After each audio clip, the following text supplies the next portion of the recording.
الله أكبر.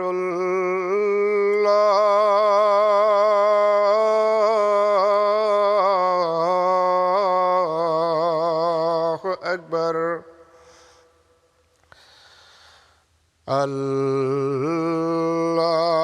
الله أكبر.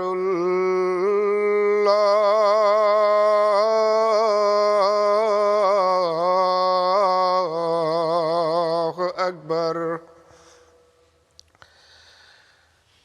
أشهد أن لا إله إلا الله. أشهد أن لا إله إلا الله. أشهد أن محمدًا رسول الله.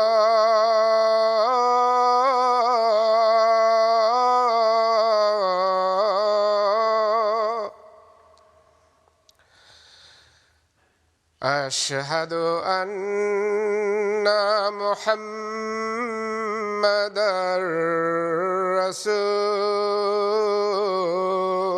الله. حي على الصلاة.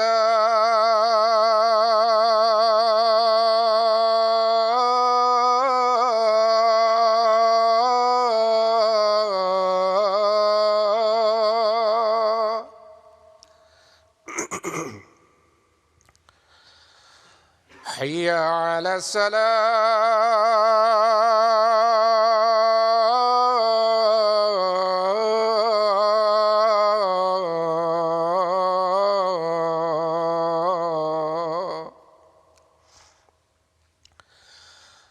حي على الفلاح.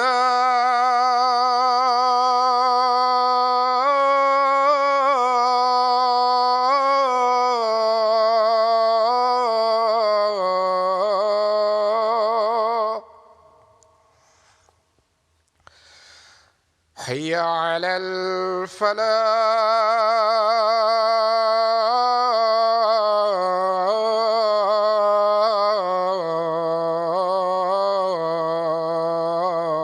الفلاح.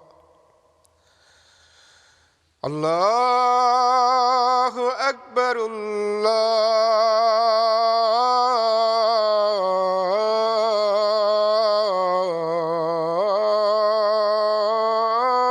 الله أكبر. لا إله إلا الله.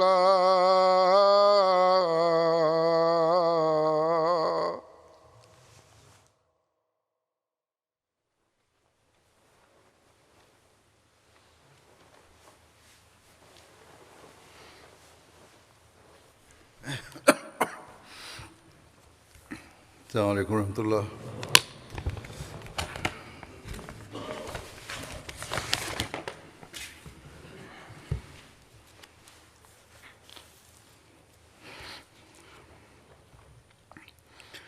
أشهد أن لا إله إلا الله وحده لا شريك له وأشهد أن محمدًا عبده ورسوله.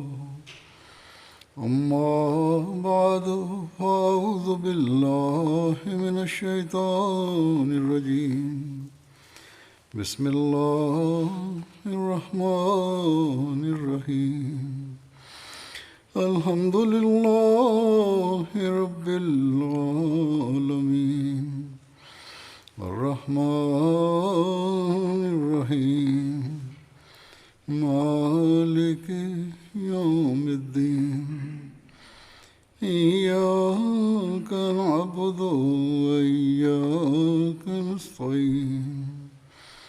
اهدنا الصراط المستقيم صراط الذين أنعمت عليهم غير المغضوب عليهم ولا الضالين.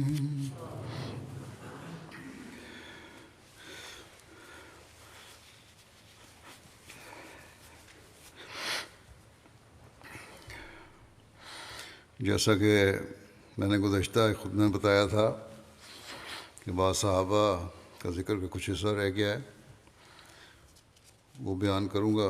تو آج اس سلسلے میں حضرت عبداللہ بن جاش رضی اللہ عنہ کے بارے میں پہلے بیان ہوگا.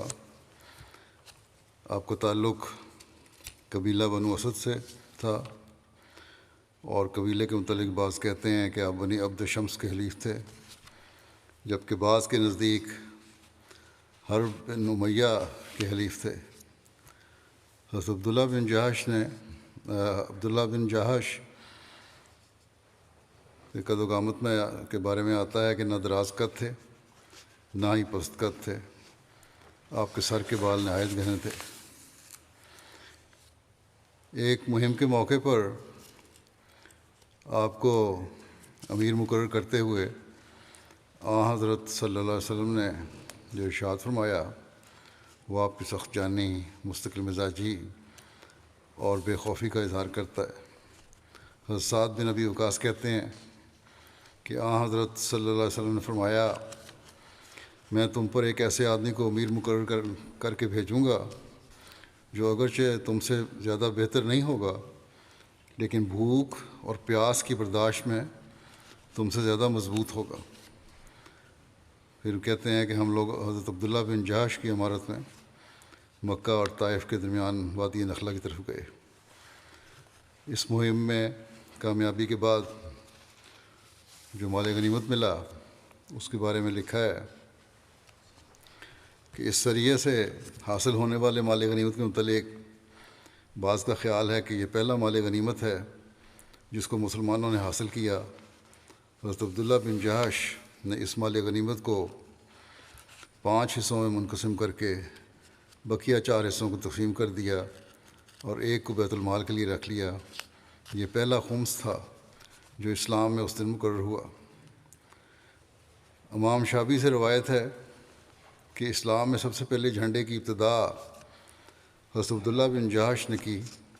نیز سب سے پہلا مال غنیمت حضرت عبداللہ بن جاش کا حاصل کیا ہوا تقسیم کیا گیا. حضرت مرزا بشیر احمد صاحب سیرت خاتم النبیین میں کے بارے میں فرماتے ہیں کہ قرظ بن جابر یہ مکہ کا ایک رئیس تھا جس نے قریش کے ایک دستے کے ساتھ کمال ہوشیاری سے مدینہ کی چراگاہ پر جو شہر سے صرف 3 میل کے فاصلے پر تھی اچانک چھاپا مارا. یہ اور مہم ہے، اور مسلمانوں کے اونٹ وغیرہ ہانک کر لے گیا کہ اچانک حملے نے تباً مسلمانوں کو بہت متوحش کر دیا.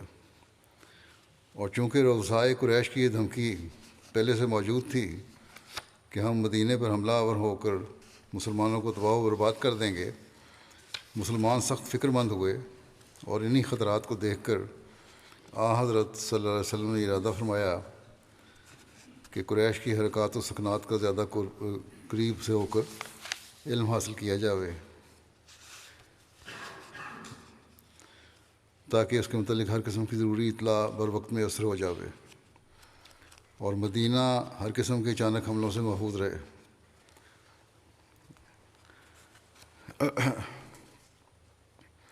یہ جو ذکر ہو چکا ہے اسی مہم کے بارے میں آپ فرما رہے ہیں. پھر کہتے ہیں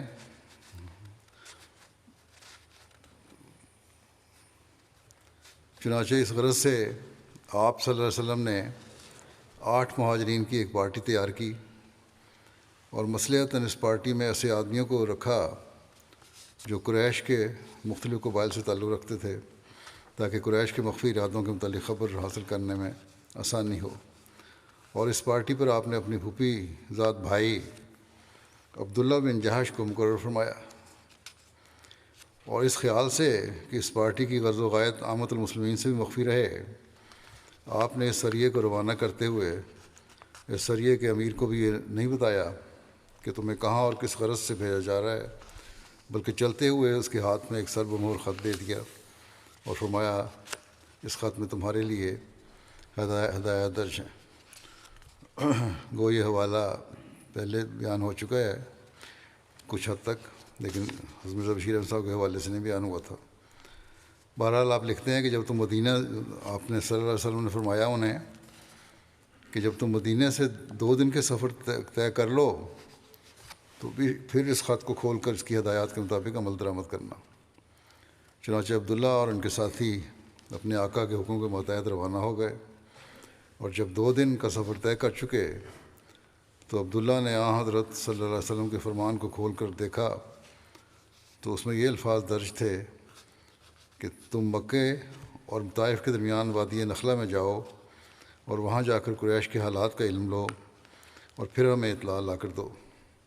اور چونکہ مکے سے اس قدر قریب ہو کر خبر رسانی کرنے کا کام بڑا نازک تھا، آپ نے خط کے نیچے یہ ہدایت بھی لکھ دی کہ اس مشن کے معلوم ہونے کے بعد اگر تمہارا کوئی ساتھی اس پارٹی میں شامل رہنے سے متعمل ہو اور واپس چلا آنا چاہے تو اسے واپس آنے کی اجازت دے دو۔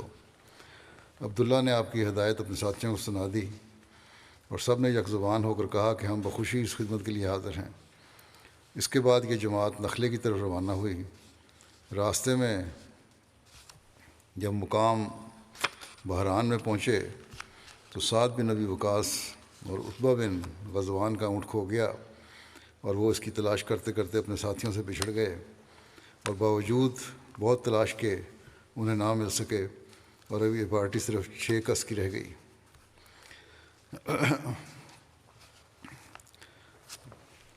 سعد بن ابی وقاص کے زمن میں اس کا کچھ حصہ بیان ہوا تھا۔ پھر لکھتے ہیں کہ مسٹر مارگولس اس موقع پر لکھتے ہیں کہ سعد بن ابی وقاص اور عتبہ نے جان بوجھ کر اپنا اونٹ چھوڑ دیا اور اس بہانے سے پیچھے رہ گئے۔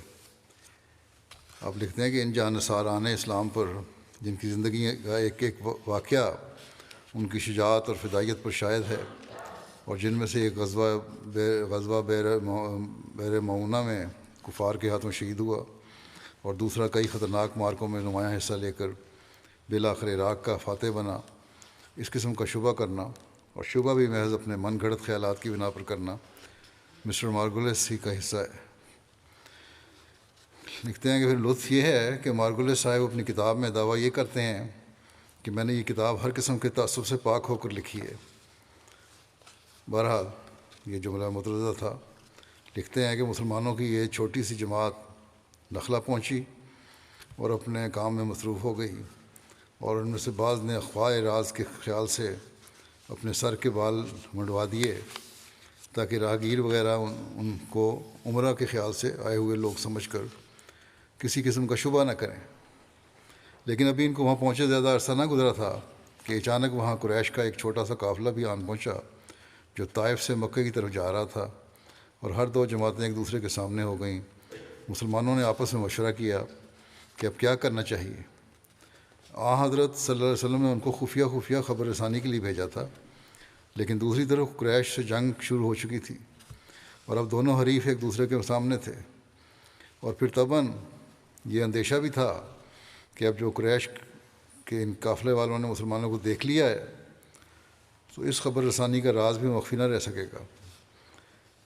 ایک دقت یہ بھی تھی کہ بعض مسلمانوں کو خیال تھا کہ شاید یہ دن رجب یعنی شہر حرام کا آخری ہے، جس میں عرب کے قدیم دستور کے مطابق لڑائی نہیں ہونی چاہیے، اور بعض سمجھتے تھے کہ رجب گزر چکا ہے اور شعبان شروع ہے، اور بعض روایات میں ہے کہ یہ سریہ جمادی الاخر میں بھیجا گیا تھا، اور شک یہ تھا کہ یہ دن جمادی کا ہے یا رجب کا۔ لیکن دوسری طرف نخلے کی وادی عین حرم کے علاقے کی حد پر واقع تھی، اور یہ ظاہر تھا کہ اگر آج ہی کوئی فیصلہ نہ ہوا تو کل کو یہ قافلہ حرم کے علاقے میں داخل ہو جائے گا جس کی حرمت یقینی ہوگی۔ غرض ان سب باتوں کو سوچ کر مسلمانوں نے آخر یہی فیصلہ کیا کہ قافلے پر حملہ کر کے یا تو قافلے والوں کو قید کر لیا جاوے اور یا مار دیا جائے۔ چنانچہ انہوں نے اللہ کا نام لے کر حملہ کر دیا، جس کے نتیجے میں کفار کا ایک آدمی جس کا نام عمر بن حضرمی تھا مارا گیا اور 2 آدمی قید ہو گئے، لیکن بدقسمتی سے چوتھا آدمی بھاگ کر نکل گیا اور مسلمانوں سے پکڑ نہ سکے، اور اس طرح ان کی تجویز کامیاب ہوتے ہوتے رہ گئی۔ اس کے بعد مسلمانوں نے قافلے کے سامان پر قبضہ کر لیا، اور چونکہ قریش کا ایک آدمی بچ کر نکل گیا تھا اور یقین تھا کہ اس لڑائی کی خبر جلدی مکے پہنچ جائے گی، عبداللہ بن جہش اور ان کے ساتھی سامان غنیمت لے کر جلدی مدینہ کی طرف واپس لوٹ آئے۔ لکھتے ہیں کہ مسٹر مارگولیس اس موقع پر لکھتے ہیں کہ دراصل محمد صلی اللہ علیہ وسلم نے یہ دستہ دیدہ و دانستہ اس نیت سے شہر حرام میں بھیجا تھا کہ چونکہ اس مہینے میں قریش طبعاً غافل ہوں گے، مسلمانوں کو ان کے قافلوں کو لوٹنے کا آسان اور یقینی موقع مل جائے گا، لیکن ہر عقل مند انسان سمجھ سکتا ہے کہ ایسی مختصر پارٹی کو اتنے دور دراز علاقے میں کسی قافلے کی غارت گری کے لیے نہیں بھیجا جا سکتا، خصوصاً جب کہ دشمن کا ہیڈ کوارٹر اتنا قریب ہو۔ اور پھر یہ بات تاریخ سے قطعی طور پر ثابت ہے کہ یہ پارٹی محض خبر رسانی کی غرض سے بھیجی گئی تھی، اور حضرت صلی اللہ علیہ وسلم کو جب یہ علم ہوا کہ صحابہ نے قافلے پر حملہ کیا تھا تو آپ سخت ناراض ہوئے۔ چنانچہ روایت ہے کہ جب یہ جماعت حضرت صلی اللہ علیہ وسلم کی خدمت میں حاضر ہوئی اور آپ کو سارے ماجرے کی اطلاع ہوئی تو آپ سخت ناراض ہوئے اور فرمایا کہ میں نے تمہیں شہر حرام میں لڑنے کی اجازت نہیں دی ہوئی، اور آپ نے مال غنیمت لینے سے انکار کر دیا۔ اس پر حضرت عبداللہ اور ان کے ساتھی سخت نادم اور پشیمان ہوئے، اور انہوں نے خیال کیا کہ اب ہم خدا اور اس کے رسول کی ناراضگی کی وجہ سے ہلاک ہو گئے۔ صحابہ نے بھی ان کو سخت ملامت کی اور کہا کہ تم نے وہ کام کیا جس کا تم کو حکم نہیں دیا گیا تھا، اور تم نے شہر حرام میں لڑائی کی، حالانکہ اس مہم میں تو تم کو مطلقاً لڑائی کا حکم نہیں تھا۔ دوسری طرف قریش نے بھی شور مچایا کہ مسلمانوں نے شہر حرام کی حرمت کو توڑ دیا ہے، اور چونکہ جو شخص مارا گیا تھا یعنی عمر بن حضرمی وہ ایک رئیس آدمی تھا، اور پھر وہ عتبہ بن ربیعہ رئیس مکہ کا حلیف بھی تھا، اس لیے بھی اس واقعے نے قریش کی آتش غضب کو بہت بھڑکا دیا، اور انہوں نے آگے سے بھی زیادہ جوش خروش کے ساتھ مدینے پر حملہ کرنے کی تیاری شروع کر دی۔ چنانچہ جنگ بدر زیادہ تر قریش کی اسی تیاری اور جوش عداوت کا نتیجہ تھا۔ الغرض اس واقعے پر مسلمانوں اور کفار ہر دو میں بہت چامگوئیاں ہوئیں، اور بالآخر ذیل کی قرآنی وحی نازل ہو کر مسلمانوں کی تشفی کا موجب ہوئی، اور وہ یہ ہے کہ یسألونک عن الشہر الحرام قتال فیہ قل قتال فیہ کبیر وصد عن سبیل اللہ وکفر بہ والمسجد الحرام واخراج اہلہ منہ اکبر عند اللہ والفتنۃ اکبر من القتل ولا یزالون یقاتلونکم حتی یردوکم عن دینکم ان استطاعوا۔ یعنی لوگ تو اس سے پوچھتے ہیں کہ شہر حرام میں لڑنا کیسا ہے، تو ان کو جواب دے کہ بے شک شہر حرام میں لڑنا بہت بری بات ہے، لیکن شہر حرام میں خدا کے دین سے لوگوں کو جبراً روکنا، بلکہ شہر حرام اور مسجد حرام دونوں کا کفر کرنا، یعنی ان کی حرمت کو توڑنا، اور پھر حرم کے علاقے سے اس کے رہنے والوں کو بزور نکالنا، جیسا کہ اے مشرکو تم لوگوں کر رہے ہو، یہ سب باتیں خدا کے نزدیک شہر حرام میں لڑنے کی نسبت بھی زیادہ بری ہیں، اور یقیناً شہر حرام میں ملک کے اندر فتنہ پیدا کرنا اس قتل سے بدتر ہے جو فتنے کو روکنے کے لیے کیا جاوے۔ اور اے مسلمانوں، کفار کا تو یہ حال ہے کہ وہ تمہاری عداوت میں اتنے اندھے ہو رہے ہیں کہ کسی وقت اور کسی جگہ بھی وہ تمہارے ساتھ لڑنے سے باز نہیں آئیں گے، اور وہ اپنی یہ لڑائی جاری رکھیں گے حتیٰ کہ تمہیں تمہارے دین سے پھیر دیں، بشرطے کہ وہ اس کی طاقت پائیں۔ چنانچہ تاریخ سے ثابت ہے کہ اسلام کے خلاف رؤسائے قریش اپنے خونی پروپیگنڈے کو اشہر و حرام میں بھی برابر جاری رکھتے تھے، بلکہ اشہر و حرم کے اجتماعوں اور سفروں سے بعض فائدہ اٹھاتے ہوئے اور سفروں سے فائدہ اٹھاتے ہوئے وہ ان مہینوں میں اپنے مفسدانہ کارروائیوں میں اور بھی زیادہ تیز ہو جاتے تھے، اور پھر کمال بے حیائی سے اپنے دل کو جھوٹی تسلی دینے کے لیے وہ عزت کے مہینوں کو اپنی جگہ سے ادھر ادھر منتقل کر دیا کرتے تھے، جسے وہ نسی کے نام سے پکارتے تھے۔ اور پھر آگے چل کر تو انہوں نے غضب بھی کر دیا کہ صلح حدیبیہ کے زمانے میں باوجود پختہ عہد و پیمان کے کفار مکہ اور ان کے ساتھیوں نے حرم کے علاقے میں مسلمانوں کے ایک حلیف قبیلے کے خلاف تلوار چلائی۔ پھر جب مسلمان اس قبیلے کی حمایت میں نکلے تو ان کے خلاف بھی عین حرم میں تلوار استعمال کی۔ بس اس جواب سے مسلمانوں کی تو تسلی ہونی ہی تھی، قریش بھی کچھ ٹھنڈے پڑ گئے، اور اس دوران میں ان کے آدمی بھی اپنے 2 قیدیوں کو چھڑانے کے لیے مدینہ پہنچ گئے۔ لیکن چونکہ ابھی تک سعد بن ابی وقاص اور عتبہ واپس نہیں آئے تھے، اور حضرت صلی اللہ علیہ وسلم کو ان کے متعلق سخت خدشہ تھا کہ اگر وہ قریش کے ہاتھ پڑ گئے تو وہ قریش انہیں زندہ نہیں چھوڑیں گے، اس لیے آپ صلی اللہ علیہ وسلم نے ان کی واپسی تک قیدیوں کو چھوڑنے سے انکار کر دیا اور فرمایا کہ میرے آدمی بخیریت مدینہ پہنچ جائیں گے تو پھر میں تمہارے آدمیوں کو چھوڑ دوں گا۔ چنانچہ جب وہ دونوں واپس پہنچ گئے تو آپ صلی اللہ علیہ وسلم نے فدیہ لے کر دونوں قیدیوں کو چھوڑ دیا۔ لیکن ان قیدیوں میں سے ایک شخص تو مدینہ کے قیام کے دوران میں حضرت صلی اللہ علیہ وسلم کے اخلاق فاضلہ اور اسلامی تعلیم کی صداقت کا اس قدر گہرا اثر ہو چکا تھا کہ اس نے آزاد ہو کر بھی واپس جانے سے انکار کر دیا، اور حضرت صلی اللہ علیہ وسلم کے ہاتھ پر مسلمان ہو کر آپ کے حلقہ بگوشوں میں شامل ہو گیا، اور بالآخر بئر معونہ میں شہید ہوا۔ اس کا نام حکم بن کسان تھا۔ حضرت عبداللہ بن جہش کی تلوار غزوہ احد کے دن ٹوٹ گئی تھی۔ رسول اللہ صلی اللہ علیہ وسلم نے ان کو ارجون یعنی کھجور کی ایک شاخ مرحمت فرمائی، پس وہ آپ کے ہاتھ میں تلوار کی طرح ہو گئی۔ اسی دن سے آپ ارجون کے لقب سے مشہور ہوئے۔ ابو نعیم کہتے ہیں کہ حضرت عبداللہ بن جہش اپنے رب کی قسم اٹھانے والے اور محبت الہی کو قلب میں جگہ دینے والے اور سب سے پہلے اسلامی جھنڈا قائم کرنے والے تھے۔ امام شعبی سے روایت ہے کہ میرے پاس بنی عامر اور بنی اسد کے 2 آدمی آپس میں فخر و مباحت کا اظہار کرتے ہوئے آئے۔ بنی عامر کے شخص نے بنی اسد کے شخص کا ہاتھ پکڑ کر رکھا تھا۔ اسدی کہہ رہا تھا کہ میرا ہاتھ چھوڑ دو، جبکہ عامری کہہ رہا تھا کہ خدا کی قسم میں آپ کو نہیں چھوڑوں گا۔ تو امام شعبی کہتے ہیں کہ میں نے کہا اسے کہ اے بنی عامر کے بھائی، اس کو چھوڑ دو، اور اسدی سے کہا کہ تمہاری 6 خوبیاں ایسی ہیں جو پورے عرب میں کسی میں نہیں ہیں۔ وہ یہ ہیں، نمبر 1 کہ تم میں سے ایک خاتون سے رسول اللہ صلی اللہ علیہ وسلم نے نکاح کرنا چاہا تو اللہ تعالیٰ نے کروا دیا، اور ان دونوں کے درمیان سفیر حضرت جبرائیل تھے، اور وہ خاتون حضرت زینب بنت جہش تھیں، اور یہ تمہاری قوم کے لیے فخر کی بات ہے۔ نمبر 2 تم میں سے ایک شخص تھا جو کہ جنتی تھا مگر پھر بھی زمین پر عاجزی کے ساتھ چلتا تھا، اور وہ حضرت عکاشہ بن محصن تھے، اور یہ تمہاری قوم کے لیے فخر کی بات ہے۔ نمبر 3 اور اسلام میں سب سے پہلا علم یعنی جھنڈا جو دیا گیا وہ بھی تم میں سے ایک شخص حضرت عبداللہ بن جہش کو دیا گیا، اور یہ تمہاری قوم کے لیے فخر کی بات ہے۔ نمبر 4 سب سے پہلا مال غنیمت جو اسلام میں تقسیم ہوا وہ عبداللہ بن جہش کا مال غنیمت ہے۔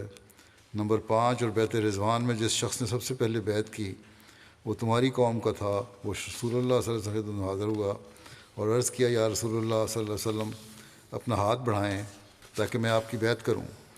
آپ صلی اللہ علیہ وسلم نے دریافت فرمایا کہ کس بات پر میری بیعت کرو گے؟ انہوں نے جواب دیا کہ جو آپ کے دل میں ہے۔ حضور صلی اللہ علیہ وسلم نے پوچھا میرے دل میں کیا ہے؟ تو انہوں نے جواب دیا فتح یا شہادت۔ چنانچہ حضرت صلی اللہ علیہ وسلم کی حضرت ابو سنان نے بیعت کی۔ اس کے بعد لوگ آتے اور کہتے کہ حضرت ابو سنان والی بیعت پر ہم بھی بیعت کرتے ہیں، اور یہ تمہاری قوم کے لیے فخر کی بات ہے۔ نمبر 6 اور جنگ بدر کے دن 7 مہاجرین تمہاری قوم کے تھے، اور یہ تمہاری قوم کے لیے فخر کی بات ہے۔ پھر ایک روایت ہے کہ حضرت عبداللہ بن جہش جب احد کے دن شہید ہوئے تو حضرت زینب بنت خزیمہ آپ کے نکاح میں تھیں۔ ان کی شہادت کے بعد رسول اللہ صلی اللہ علیہ وسلم نے حضرت زینب بنت خزیمہ سے شادی کر لی۔ آپ 8 ماہ تک رسول اللہ صلی اللہ علیہ وسلم کے ہاں رہیں، اور یہ بھی کہا جاتا ہے کہ 2-3 ماہ رہیں، اور ماہ ربیع الاخر کے آخر میں آپ کی وفات ہو گئی۔ رسول اللہ صلی اللہ علیہ وسلم نے آپ کا جنازہ پڑھا اور جنت البقیع میں دفن کیا۔ باقی ذکر تو جیسا کہ میں نے کہا پہلے ہو چکا ہے۔ اگلا ذکر ہے حضرت صالح شکران کا۔ بعض کے نزدیک حضرت شکران اور حضرت ایمن نبی کریم صلی اللہ علیہ وسلم کو اپنے والد کی طرف سے ورثہ میں ملے تھے۔ غزوہ بدر کے بعد نبی کریم صلی اللہ علیہ وسلم نے ان کو آزاد فرما دیا تھا، غلام تھے۔ حضرت صلی اللہ علیہ وسلم کی وفات کے بعد جن اشخاص کو غسل دینے کی سعادت نصیب ہوئی ان میں حضرت صالح شکران بھی تھے، نیز ان کے علاوہ 8 اہل بیت اور بھی تھے۔ مسند امام احمد بن حنبل کی روایت ہے کہ حضرت صالح کو ایک سعادت اور حاصل ہے، وہی غسل کے بارے میں جو ذکر ہو چکا ہے کہ حضرت صلی اللہ علیہ وسلم کو جب غسل دیا جا رہا تھا تو اس وقت جو اصحاب پانی میں ڈیل رہے تھے ان میں حضرت صالح شکران اور حضرت اسامہ بن زید تھے۔ چنانچہ روایت میں آتا ہے کہ حضرت ابن عباس سے مروی ہے کہ جب لوگ نبی کریم صلی اللہ علیہ وسلم کو غسل دینے کے لیے اکٹھے ہوئے تو گھر میں صرف آپ صلی اللہ علیہ وسلم کے اہل خانہ ہی تھے۔ آپ کے چچا حضرت عباس اور حضرت علی، حضرت فضل بن عباس، حضرت قسم بن عباس، حضرت اسامہ بن زید اور حضرت صالح شکران، آپ کے آزاد کردہ غلام۔ اسی دوران گھر کے دروازے پر کھڑے بنو عوف بن خزرج کہ حضرت اوس بن خولی انصاری جو بدر میں شامل تھے، انہوں نے حضرت علی کو پکار کر کہا، اے علی، میں آپ کو اللہ کی قسم دیتا ہوں کہ رسول اللہ صلی اللہ علیہ وسلم کے متعلق ہمارا حصہ بھی رکھنا۔ حضرت علی نے ان سے فرمایا اندر آ جاؤ، چنانچہ وہ بھی داخل ہو گئے، اور وہ رسول اللہ صلی اللہ علیہ وسلم کو غسل دینے کے موقع پر موجود تھے، مگر انہوں نے غسل دینے میں شرکت نہیں کی۔ راوی کہتے ہیں کہ حضرت علی نے نبی کریم صلی اللہ علیہ وسلم کو اپنے سینے سے سہارا دیا اور آپ صلی اللہ علیہ وسلم کی قمیض آپ پر ہی تھی، اور حضرت عباس، فضل اور قسم حضرت علی کے ساتھ پہلو مبارک بدل رہے تھے، اور حضرت اسامہ اور صالح شکران پانی ڈال رہے تھے، اور حضرت علی آپ کو غسل دینے لگے۔ علامہ بلازری نے ذکر کیا ہے کہ حضرت عمر نے حضرت شکران کے صاحبزادے عبد الرحمن بن شکران کو حضرت ابو موسیٰ اشعری کی طرف روانہ کیا اور لکھا کہ میں تمہاری طرف ایک صالح آدمی عبد الرحمن بن صالح شکران جو رسول اللہ صلی اللہ علیہ وسلم کے آزاد کردہ غلام تھے کو بھیج رہا ہوں۔ رسول اللہ صلی اللہ علیہ وسلم کہ ہاں ان کے والد کے مقام کا لحاظ رکھتے ہوئے اس سے سلوک کرنا۔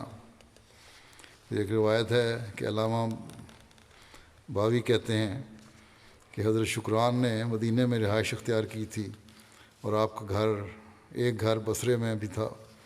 حضرت عمر کے دور خلافت میں آپ کی وفات ہوئی۔ ان خاندان کا آخری فرد ہارون رشید کے عہد میں مدینہ میں فوت ہوا۔ اسی طرح بصرے میں بھی ان کے خاندان کا ایک شخص رہتا تھا۔ مصعب کہتے ہیں کہ اس کی نسل آگے چلی یا نہیں اس کا مجھے علم نہیں۔ حضرت صالح شکران سے مروی ہے کہ میں نے رسول اللہ صلی اللہ علیہ وسلم کو ایک گدھے پر سوار خیبر کی طرف جاتے ہوئے دیکھا۔ آپ اشارے سے نماز ادا فرما رہے تھے، یعنی سواری پر بیٹھے ہوئے نماز پڑھ رہے تھے۔ یہ بھی ایک مسئلہ ہے کہ سواری میں نماز ادا کی جا سکتی ہے کہ نہیں۔ حضرت مالک بن دخشم، یہ بھی ایک صحابی ہیں جن کا ذکر کا کچھ عرصہ رہتا ہے۔ ان کے بارے میں لکھا ہے کہ حضرت مالک بن دخشم کا نام مالک بن دخیشن اور ابن دخشن بھی بیان ہوا ہے۔ آپ کے والد کا نام دخشم بن مرزخہ تھا، جبکہ ان کا نام دخشم بن مالک بن دخشم بن مرزخہ بھی بیان ہوا ہے۔ آپ کی والدہ کا نام عمیرہ بنت سعد تھا۔ حضرت مالک کی شادی جمیلہ بنت ابی بن سلول سے ہوئی جو رئیس المنافقین عبداللہ بن ابی سلول کی ہمشیرہ تھیں۔ سہیل بن عمر کو قیدی بنانے کے موقع پر حضرت مالک نے یہ اشعار کہے تھے: اثرت سہیلا فلا ابتغی اسیرا بہی من جمیع الامم وخندف تعلم ان الفتح فتح سہیل اذا یظلم ضربت بالشفر حتن ثنا واکرہت نفسی علی ذی العلم، کہ میں نے سہیل کو قیدی بنایا اور اس کے بدلے میں تمام اقوام سے کسی کو بھی قیدی نہیں بنانا چاہتا۔ بنو خندف جانتے ہیں کہ سہیل ہی اپنے قبیلے کا جواں مرد ہے۔ جب ان پر ظلم کیا جائے میں نے جھنڈے والے پر وار کیا یہاں تک کہ وہ جھک گیا، اور میں نے کٹے ہوئے ہونٹ والے مراد سہیل بن عمر سے تھا جنگ کرنے پر اپنے آپ کو مجبور کیا۔ غزوہ بدر کے قیدیوں کے حوالے سے اسد الغابہ میں ایک روایت ہے کہ ابو صالح حضرت ابن عباس سے روایت کرتے ہیں کہ ابو یسر، مالک بن دخشم، اوفی اور طارق بن عبید انصاری رسول اللہ صلی اللہ علیہ وسلم کی خدمت میں حاضر ہوئے اور عرض کی: یا رسول اللہ صلی اللہ علیہ وسلم، آپ نے فرمایا کہ آپ صلی اللہ علیہ وسلم نے فرمایا تھا کہ جو اس جنگ میں کسی کو قتل کرے گا اسے اتنا ملے گا، اور جو کسی کو قید کرے گا اسے اتنا ملے گا، اور ہم نے 70 لوگوں کو قتل کیا اور 70 کو قید کیا۔ اس پر حضرت سعد بن معاذ نے عرض کیا: یا رسول اللہ صلی اللہ علیہ وسلم، ہم بھی ان لوگوں میں کی طرح کر سکتے تھے، مگر ہم نے صرف اس وجہ سے نہیں کیا کیونکہ ہم مسلمانوں کی پیچھے کی طرف سے حفاظت کر رہے تھے۔ غنیمتیں تھوڑی ہیں اور لوگ بہت ہیں، اگر آپ ان لوگوں کو اتنا دیں گے جس قدر آپ نے وعدہ کیا ہے تو بعض لوگوں کے حصے میں کچھ بھی نہیں آئے گا۔ بس یہ لوگ باتیں کرتے رہے کہ اتنے میں اللہ تعالیٰ نے آیت نازل فرمائی: یسألونک عن الانفال قل الانفال للہ والرسول، کہ اے رسول، لوگ تجھ سے اموال کی غنیمت کے متعلق سوال کرتے ہیں، تو ان سے کہہ دے کہ اموال غنیمت اللہ اور اس کے رسول کے ہیں۔ غزوہ احد کے دن حضرت مالک بن دخشم حضرت خارجہ بن زید کے پاس سے گزرے۔ حضرت خارجہ زخموں سے چور بیٹھے ہوئے تھے، ان کو 13 کے قریب مہلک زخم آئے تھے۔ حضرت مالک نے ان سے کہا: کیا آپ کو معلوم نہیں کہ حضرت محمد صلی اللہ علیہ وسلم شہید کر دیے گئے ہیں؟ حضرت خارجہ نے کہا: اگر آپ کو شہید کر دیا گیا ہے تو یقین اللہ زندہ ہے اور وہ نہیں مرے گا۔ محمد صلی اللہ علیہ وسلم نے پیغام پہنچا دیا ہے، فقاتلوا عن دینک، اس لیے تم بھی اپنے دین کے لیے قتال کرو۔ ایک دوسری روایت میں اس واقعے کا ذکر یوں ملتا ہے کہ جب رسول اللہ صلی اللہ علیہ وسلم کے شہید ہونے کی افواہ پھیلی تو حضرت مالک بن دخشم حضرت خارجہ بن زید کے پاس سے گزرے، جب کہ وہ اس وقت بیٹھے ہوئے تھے اور ان کے سینے پر 13 مہلک زخم آئے تھے۔ حضرت مالک نے ان سے کہا: کیا تمہیں معلوم نہیں کہ محمد صلی اللہ علیہ وسلم شہید کر دیے گئے ہیں؟ حضرت خارجہ نے جواب دیا: اگر محمد صلی اللہ علیہ وسلم شہید ہو گئے ہیں تو یقین اللہ زندہ ہے اور وہ کبھی نہیں مرے گا۔ یقین انہوں نے پیغام یعنی اسلام کا پیغام پہنچا دیا ہے، بس اپنے دین کی خاطر لڑو۔ راوی کہتے ہیں کہ پھر حضرت مالک حضرت سعد بن ربیع کے پاس سے گزرے اور ان کو 12 مہلک زخم آئے تھے۔ حضرت مالک نے حضرت سعد سے کہا: کیا تمہیں معلوم ہے کہ حضرت محمد صلی اللہ علیہ وسلم شہید ہو گئے ہیں؟ حضرت سعد نے جواب دیا کہ میں گواہی دیتا ہوں کہ محمد صلی اللہ علیہ وسلم نے اپنے رب کے پیغام کو پہنچا دیا ہے، بس اپنے دین کی خاطر لڑو کیونکہ اللہ زندہ ہے، وہ کبھی نہیں مرے گا۔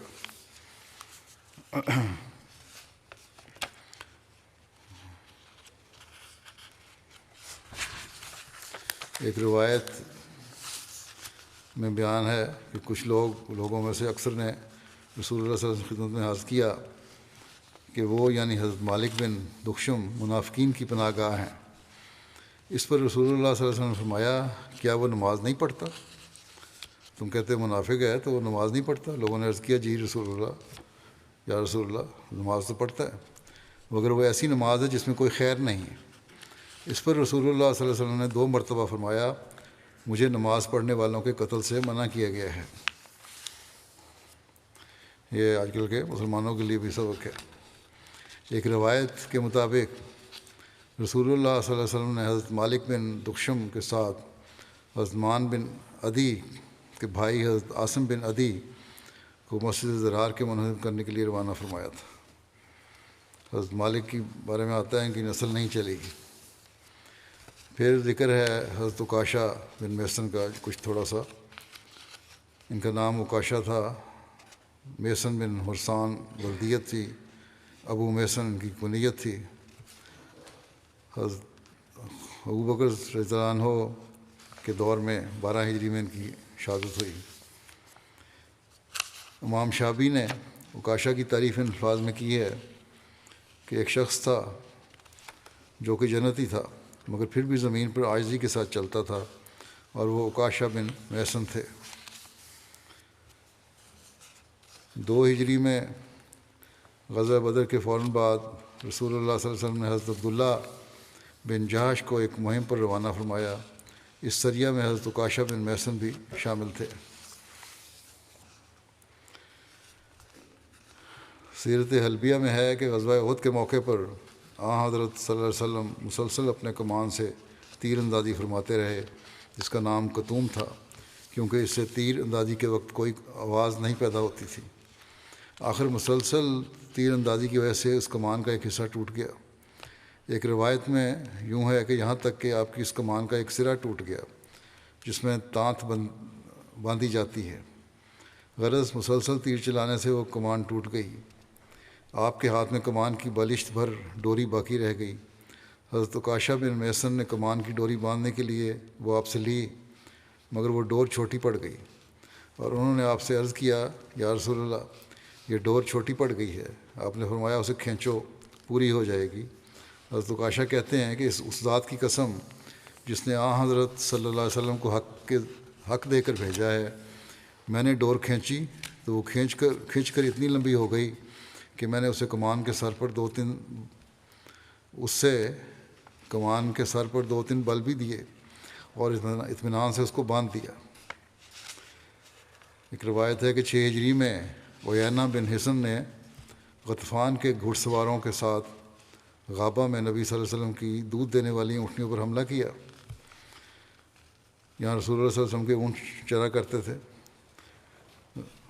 چراگاہ تھی۔ غابہ میں بنو غفار کا ایک مرد اور ایک عورت بھی رہتے تھے۔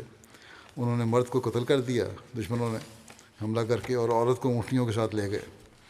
اس واقعے سے سب سے پہلے باخبر ہونے والے حضرت سلمہ بن اکوع تھے۔ وہ صبح کے وقت غابہ کے لیے نکلے، اور ان کے ساتھ حضرت طلحہ بن عبید اللہ کا غلام اور اس کے ساتھ گھوڑا تھا۔ جب وہ ثنیۃ الوداع مقام پر چڑھے تو انہوں نے حملہ آوروں کے بعض گھوڑے دیکھے، تو صلہ پہاڑ کی ایک جانب سے اوپر چڑھے اور مدد کے لیے پکارا پیچھے اپنے لوگوں کو۔ پھر حملہ آور جماعت کے تعاقب میں یہ شکاری جانور کی مانند تیزی سے نکلے، یہاں تک کہ ان لوگوں کو جا لیا اور ان پر تیر برسانے شروع کر دیے۔ جب بھی گھڑ سوار ان کی طرف متوجہ ہوتے تو حضرت سلمہ بھاگ جاتے اور واپس لوٹتے، اور جب موقع ملتا وہ تیر برساتے۔ جب اس واقعے کی خبر رسول اللہ صلی اللہ علیہ وسلم تک پہنچی تو آپ نے بھی مدینہ میں اعلان کیا کہ خطرہ ہے۔ گھڑ سوار رسول اللہ صلی اللہ علیہ وسلم کے پاس آنے لگے۔ ان گھڑ سواروں میں حضرت عکاشہ بن محسن اور دیگر صحابہ شامل تھے۔ اس مارکے میں حضرت عکاشہ بن محسن نے عبار اور اس کے بیٹے عمر بن عبار کو جا لیا۔ وہ دونوں ایک اونٹ پر سوار تھے۔ حضرت عکاشہ نے ان کو ایک نیزے پہ ہی پرو دیا اور دونوں کو قتل کر دیا، اور چھینی ہوئی بعض اونٹنیاں واپس لے آئے۔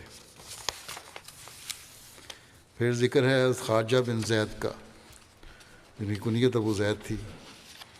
ایک روایت میں ہے کہ حضرت معاذ بن جبل، حضرت سعد بن معاذ اور حضرت خارجہ بن زید نے یہود کے چند علماء سے تورات میں موجود چند باتوں کے متعلق پوچھا، جن کا جواب دینے سے ان علماء نے انکار کر دیا اور سچ کو چھپایا، جس پر اللہ تعالیٰ نے یہ آیت نازل فرمائی، ان الذین یکتمون ما انزلنا من البینات والہدی من بعد ما بیناہ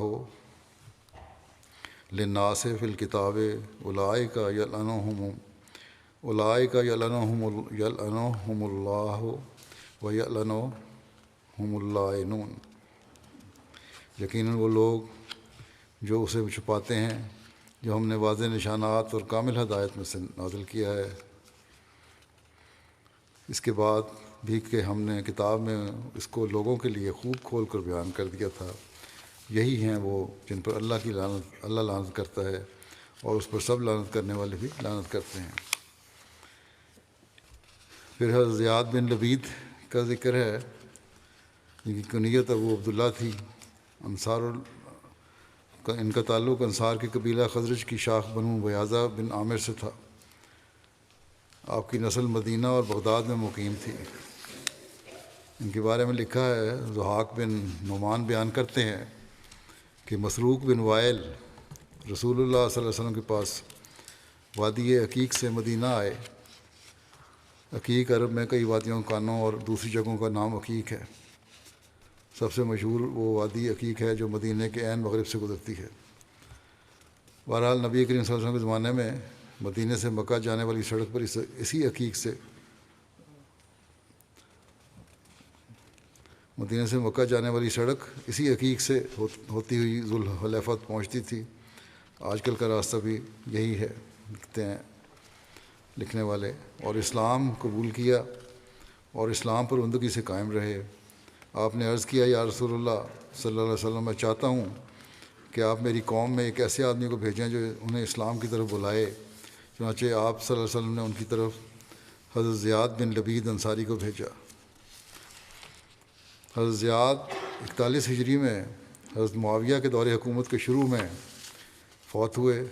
طبرانی کہتے ہیں کہ حضرت زیاد کو کوفہ میں رہے، اور مسلم اور ابن حبان کہتے ہیں کہ آپ شام میں رہے۔ ابن حبان کہتے ہیں کہ آپ فقہاء صحابہ میں سے تھے۔ حضرت زیاد بن لبید بیان کرتے ہیں کہ نبی صلی اللہ علیہ وسلم نے کسی چیز کا ذکر فرمایا اور فرمایا یہ بات علم اٹھ جانے کے وقت ہوگی۔ میں نے عرض کیا، یا رسول اللہ، علم کیسے چلا جائے گا؟ اور ہم قرآن پڑھتے ہیں اور اپنے بچوں کو پڑھاتے ہیں، اور ہمارے بچے اپنے بچوں کو قیامت کے دن تک اسے پڑھائیں گے۔ جب قرآن جاری رہے گا تو پھر کس طرح علم اٹھ جائے گا؟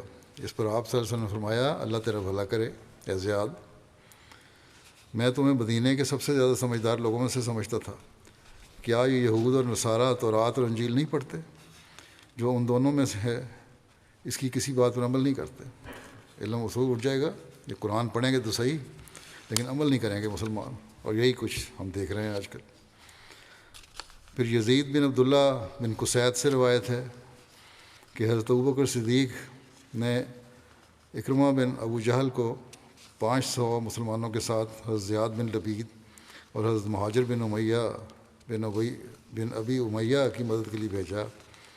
وہ لشکر کے پاس اس وقت پہنچے جب انہوں نے نجیر جو کہ یمن میں ہے اس کو فتح کر لیا تھا۔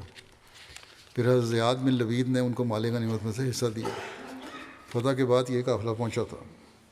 امام شافعی کہتے ہیں کہ حضرت زیاد نے اس معاملے کے بارے میں حضرت ابوبکر کو لکھا تھا۔ حضرت ابوبکر نے ان کو جواباً خط لکھا کہ مال غنیمت پر صرف اسی کا حق ہے جو جنگ میں شریک ہوا ہے، اور ان کے خیال میں اکرمہ کا کوئی حصہ نہیں بنتا کیونکہ وہ اس جنگ میں شامل نہیں ہوئے۔ حضرت زیاد نے اپنے ساتھیوں سے اس بارے میں بات کی تو انہوں نے اکرمہ اور اس کے لشکر کو دلی خوشی سے اس مال غنیمت میں شامل کر لیا۔ پھر ذکر ہے حضرت خالد بن بکیر کا۔ بکیر بن عبد یالیل ان کی ولدیت تھی۔ قبیلہ بنو سعد سے ہیں جو بنی عدی کے حلیف تھے۔ ابن اسحاق نے کہا ہے کہ ہمیں ایاس اور ان کے بھائیوں عاقل، خالد اور عامر کے علاوہ کوئی بھی 4 ایسے بھائی معلوم نہیں جو غزوہ بدر میں شریک ہوئے ہوں۔ ان چاروں بھائیوں نے اکٹھی ہجرت کی اور مدینہ میں رفاعہ بن عبد المنذر کے ہاں قیام کیا۔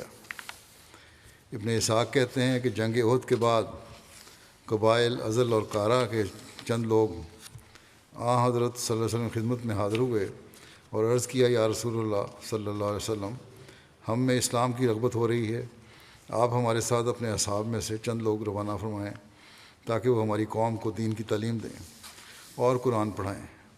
حضرت صلی اللہ علیہ وسلم نے حضرت مرثد بن ابی مرثد کی عمارت میں 6 صحابہ کو ان کے ساتھ بھجوا دیا، جن میں حضرت خالد بن بکیر بھی شامل تھے.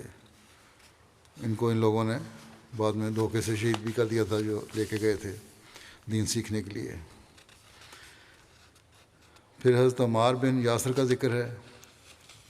ان کی کنیت ابو الیقظان تھی.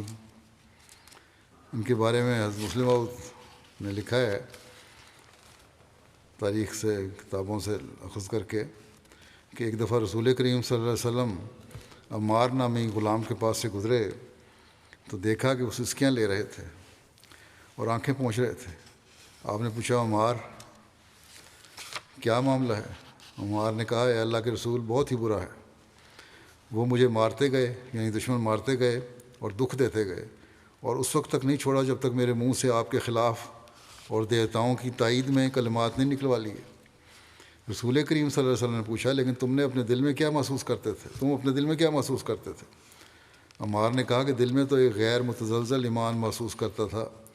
گو منہ سے میں نے کہہ دیا آپ کے خلاف لیکن دل میں میرے ایمان تھا. آپ نے فرمایا اگر دل ایمان پر مطمئن تھا تو خدا تعالیٰ تمہاری کمزوری کو معاف کر دے گا. حضرت عمار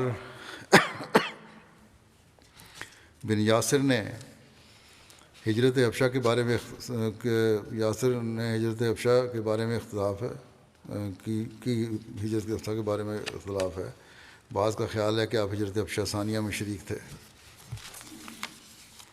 حضرت عثمان کے زمانہ خلافت میں ہونے والی شورش کا ذکر کرتے ہوئے تسخیر حسانی قرآن فرماتے ہیں کہ جب یہ شورش حد سے بڑھنے لگی اور صحابہ کرام کو بھی ایسے خطوط ملنے لگے جن میں گورنروں کی شکایت درج ہوتی تھی تو انہوں نے مل کر حضرت عثمان سے عرض کیا کہ کیا آپ کو معلوم نہیں کہ باہر کیا ہو رہا ہے؟ انہوں نے فرمایا کہ جو رپورٹیں مجھے آتی ہیں وہ تو خیر و عافیت ہی ظاہر کرتی ہیں. صحابہ نے جواب دیا کہ ہمارے پاس اس مضمون کے خطوط باہر سے آتے ہیں, اس کی تحقیق ہونی چاہیے. حضرت عثمان نے اس پر ان سے مشورہ طلب کیا کہ تحقیق کس طرح کی جائے اور ان کے مشورے کے مطابق اسامہ بن زید کو بصرے کی طرف, محمد بن مسلم کو کوفے کی طرف, عبداللہ بن عمر کو شام کی طرف, عمار بن یاسر کو مصر کی طرف بھیجا کہ وہاں کے حالات کی تحقیق کر کے رپورٹ کریں کہ آیا واقعہ میں امرائے رعیت پر ظلم کرتے ہیں اور تعدی سے کام لیتے ہیں اور لوگوں کے حقوق مار لیتے ہیں, اور ان چاروں کے علاوہ کچھ اور لوگ بھی متفرق بلاد کی طرف بھیجے تاکہ وہاں کے حالات سے اطلاع دیں. یہ لوگ گئے اور تحقیق کے بعد واپس آ کر ان سب نے رپورٹ کی کہ سب جگہ امن ہے اور مسلمان بالکل آزادی سے زندگی بسر کر رہے ہیں اور ان کے حقوق کو کوئی تکلیف نہیں کوئی تلف نہیں کرتا اور حکام عدل و انصاف سے کام لے رہے ہیں. مگر عمار بن یاسر نے دیر کی اور ان کی کوئی خبر نہ آئی. ان کی طرف سے خبر آنے پر میں اس قدر دیر ہوئی کہ اہل مدینہ نے خیال کیا کہیں مارے گئے ہیں, مگر اس اصل بات یہ تھی کہ اپنی سادگی اور سیاست سے ناواقفیت کی وجہ سے ان مفسدوں کے پنجے میں پھنس گئے تھے جو عبداللہ بن سبا کے شاگرد تھے. مصر میں چونکہ عبداللہ بن سبا موجود تھا اور وہ اس بات سے غافل نہ تھا کہ اگر اس تحقیقاتی وفد نے تمام ملک میں امن و امان کا فیصلہ دیا تو تمام لوگ ہمارے مخالف ہو جائیں گے. اس وفد کے بھیجے جانے کا فیصلہ ایسا اچانک ہوا تھا کہ دوسرے علاقوں میں وہ کوئی انتظام نہیں کر سکا, مگر مصر کا انتظام اس کے لیے آسان تھا. جو ہی عمار بن یاسر مصر میں داخل ہوئے اس نے ان کا استقبال کیا اور والی مصر عمر بن عاص کی برائیاں اور مظالم بیان کرنا شروع کریے. وہ اس کے لسانی زہر کے اثر سے محفوظ نہ رہ سکے. ایسی باتیں کیں تو ان پہ اس کا باتوں کا جادو چل گیا. بڑا بولنے والا تھا اور بجائے اس کے کہ ایک عام بے لوث تحقیق کرتے والی مصر کے پاس گئے ہی نہیں اور نہ عام تحقیق کی بلکہ اسی مفسد گروہ کے ساتھ چلے گئے اور انہی کے ساتھ مل کر اعتراض کرنا شروع کر دیے. صحابہ میں سے اگر کوئی شخص ان مفسد گروہوں کے پھندے میں پھنسا ہوا یقینی طور پر ثابت ہوتا ہے تو وہ صرف عمار بن یاسر ہیں. ان کے سوا کوئی معروف صحابی اس حرکت میں شامل نہیں ہوا, اور اگر کسی کی شمولیت بیان کی گئی ہے تو دوسری روایات سے اس کا رد بھی ہو گیا ہے. عمار بن یاسر کا ان لوگوں کے دھوکے میں آ جانا ایک خاص وجہ سے تھا. وہ یہ نہیں تھا کہ وہ خدا نخواستہ منافقت تھی ان میں, بلکہ وجہ تھی, اور وہ یہ کہ جب مصر پہنچے تو وہاں پہنچتے ہی بظاہر سکہ نظر آنے والے اور نہایت طرار اور لسان لوگوں کی ایک جماعت ان کو ملی، جس نے نہایت عمدگی سے ان کے پاس والی مصر کی شکایات بیان کرنی شروع کی۔ اتفاقاً والی مصر ایک ایسا شخص تھا جو کبھی رسول کریم صلی اللہ علیہ وسلم کا سخت مخالف رہ چکا تھا، اور اس کی نسبت آپ نے فتح مکہ کے وقت حکم دیا تھا کہ خواہ خانہ کعبہ میں کیوں نہ ملے اسے قتل کر دیا جائے۔ گو بعد میں آپ نے صلی اللہ علیہ وسلم نے اسے معاف کر دیا تھا، مگر اس کی پہلی مخالفت کا بعض صحابہ کے دل پر، جن میں عمار بھی شامل تھے، اثر باقی تھا۔ بس ایسے شخص کے خلاف باتیں سن کر عمار بہت جلد متاثر ہو گئے اور ان الزامات کو جو ان پر لگائے جاتے تھے صحیح تسلیم کر لیا، اور احساس طبی سے فائدہ اٹھا کر سبائی یعنی عبداللہ بن سبا کے ساتھی اس کے خلاف اس بات پر خاص زور دیتے تھے، ان کے ساتھ یہ بھی مل گئے۔ لیکن یہ بھی لکھا ہے کہ جنگ صفین کے موقع پر حضرت عمار بن یاسر نے لوگوں سے مخاطب ہو کر فرمایا تھا کہ اللہ تعالیٰ کی خوشنودی چاہنے والے اور مال اور اولاد کی طرف لوٹنے کی خواہش نہ رکھنے والے کہاں ہیں؟ تو آپ کے پاس لوگوں کی ایک جماعت آ گئی۔ حضرت عمار نے ان سے مخاطب ہو کر کہا، اے لوگو، ہمارے ساتھ ان لوگوں کی طرف چلو جو حضرت عثمان بن عفان کا خون کا مطالبہ کر رہے ہیں، اور وہ سمجھتے ہیں کہ حضرت عثمان مظلوم قتل کیے گئے ہیں۔ اللہ کی قسم، وہ حضرت عثمان کے قتل کا مطالبہ نہیں کر رہے ہیں، بلکہ ان لوگوں نے دنیا کا مزہ چکھ لیا ہے۔ یہاں اب ان کو سمجھ آ گئی تھی کہ فتنہ پہلے کتنا فتنہ پیدا کر رہے ہیں، اور پھر کہا کہ اور اس سے یہ لوگ محبت رکھتے ہیں دنیا سے، اور اسی کے پیچھے لگ گئے ہیں۔ انہوں نے جان لیا ہے کہ حق ان کے ساتھ چمٹ گیا، تو وہ حق ان کے اور ان کے دنیاوی امور کے درمیان حائل ہو جائے گا، اور لوگوں کو اسلام میں کوئی سبقت حاصل نہیں جس کے باعث یہ لوگوں کی اطاعت اور امارت کے حقدار ہوں۔ ان لوگوں کو تو کوئی سبقت حاصل نہیں ہے کہ جس کو ان کو امیر بنایا جائے، صرف فتنہ پیدا کر رہے ہیں۔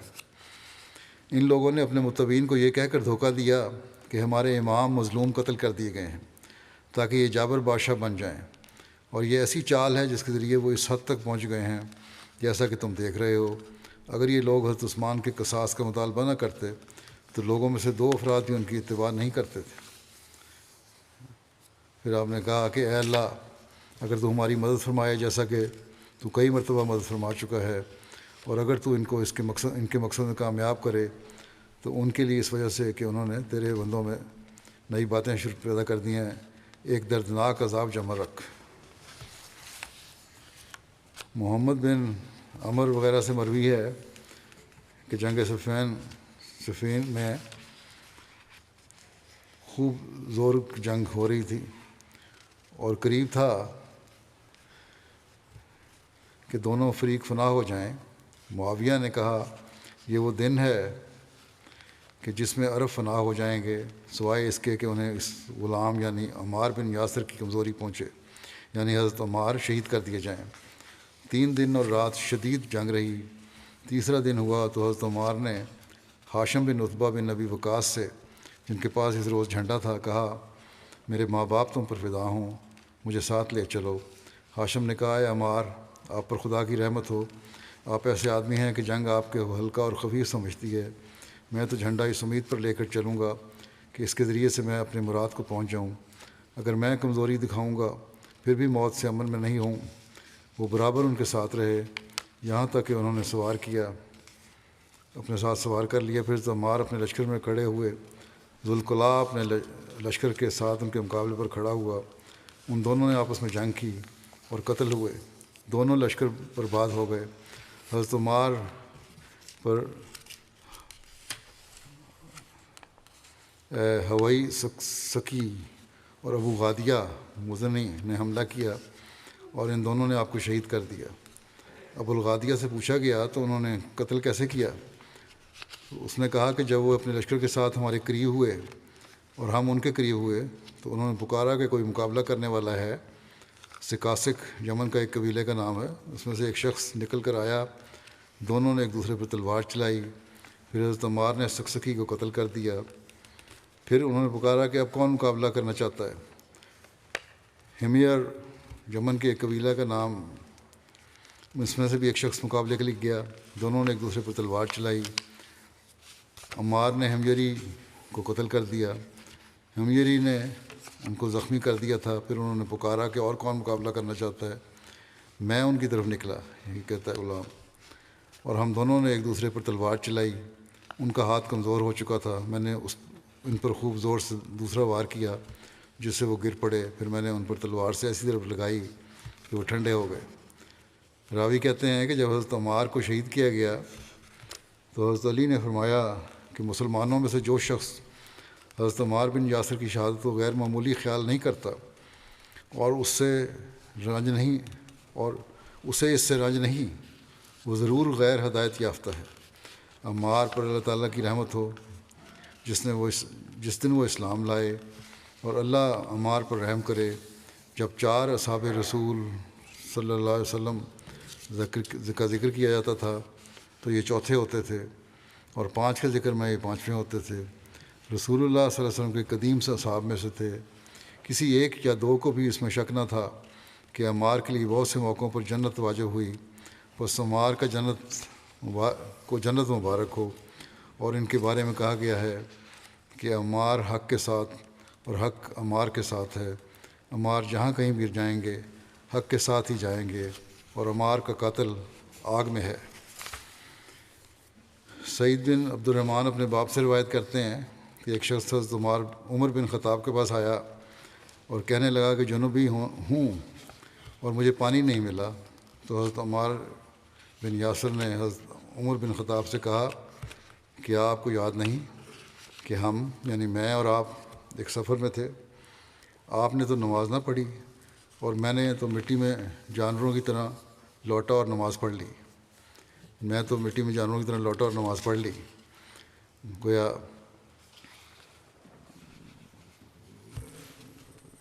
پانی نہ ہونے کی وجہ سے یہ کیا تیمم۔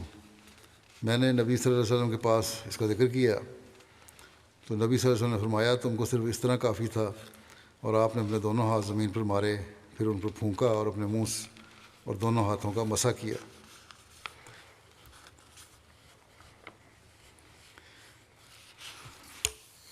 ابو وائل کہتے ہیں کہ حضرت عمار نے ہمیں خطبہ دیا اور مختصر دیا اور بلیغ کلام کیا۔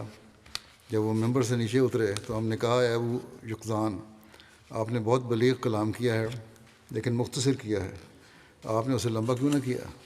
تو انہوں نے کہا کہ میں نے رسول اللہ صلی اللہ علیہ وسلم کو فرماتے ہوئے سنا کہ آدمی کی لمبی نماز اور مختصر خطبہ اس کی عقلمندی کی نشانی ہے، بس نماز لمبی کرو اور خطبہ مختصر کرو، اور یقیناً بعض بیان تو جادو ہوتے ہیں۔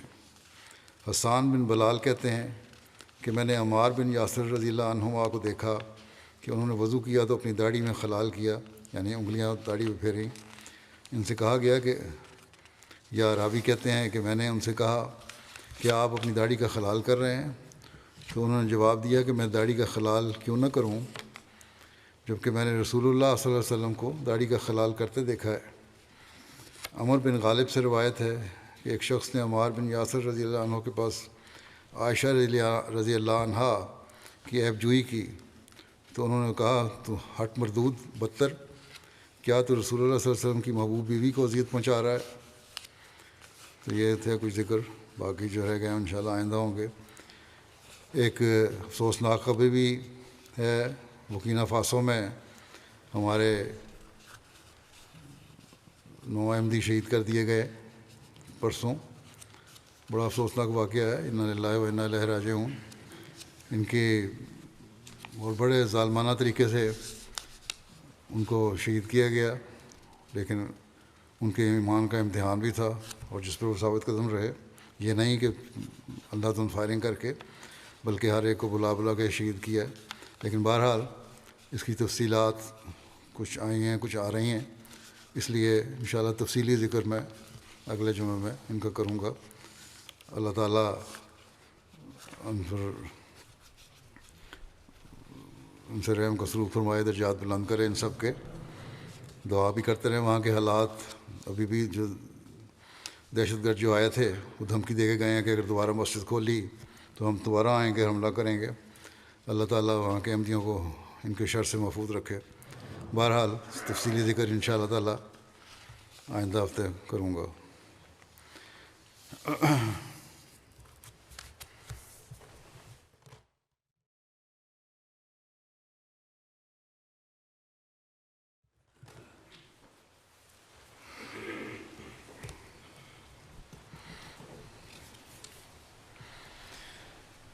الحمد